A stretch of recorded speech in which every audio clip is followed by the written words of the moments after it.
এই দিনে আমরা দুটো অকেশন সেলিব্রেশন করেছিলাম। একদিকে বোনের লেট বার্থডে সেলিব্রেশন আর অন্যদিকে আমার কাকু কাকিমার অ্যানিভার্সারি। সো হ্যালো এভরিওয়ান, এই দিনটা আমাদের কাছে আরো স্পেশাল হওয়ার কথা ছিল। আজকের দিনে আমার বোনুর লাস্ট আইবুড়ো ভাত খাওয়ার কথা ছিল বাড়িতে, কিন্তু কি করা যাবে বলো, একটা বিশেষ কারণবশত ওর বিয়ের ডেটটা চেঞ্জ হয়, সবকিছু বানের জলে ভেসে গেল। সবার মন খারাপ ছিল, কিন্তু মন খারাপ করে বসে থেকে তো আর দিনটাকে নষ্ট করা চলে না। কাকু কাকিমার অ্যানিভার্সারি প্ল্যানটা আগে থেকে করে রাখলেও বোনের বার্থডে সেলিব্রেশনটা হঠাৎ করে হয়ে গেল। ঠিক ছিল বুনুর বিয়ের পরে ওর বার্থডে সেলিব্রেশন করব আমরা, কিন্তু ম্যাডামের বার্থডে 1 মাস আগে পেরিয়ে যাওয়ায় ভাবলাম চলো আজকের দিনে ওর মুখে হাসিটা আনার জন্য এটুকু করতেই পারি। জানো তো, আমার বুনুর মুখে হাসি আনার জন্য আমরা সবাই আজকের দিনটা খুব আনন্দ করে কাটিয়েছি। হয়তো বিয়ের ডেট অকেশন গুলো একটু দেরি করে হচ্ছে, কিন্তু বিয়ের এই প্যান্ডেলে নাচা অলরেডি হয়ে গেছে আমাদের। ডেকোরেশন গুলো একটু বাকি ছিল, ভাগ্যেশ ভালো হয়নি, যাই হোক নাচা তো হয়ে গেছে আমাদের।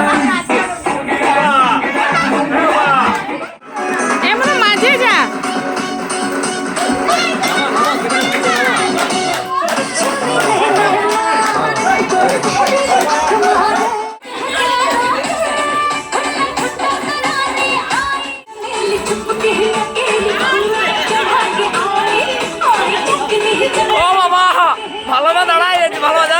এই দিনটা যে পারপাসের হওয়ার কথা ছিল সেটা না হলেও দাদা আর আমার বোনও সেদিন একটু হলেও আনন্দ করতে পেরেছি। আমরা চাই, আমাদের পরিবার চায় ওরা যেন সবসময় ভালো থাকে। আমার এই ভিডিওর থ্রুতে তোমরা কতটুকু আনন্দ করলে অবশ্যই কমেন্টস করে জানিও। ভালো লাগলে সাবস্ক্রাইব করে দিও। Bye bye.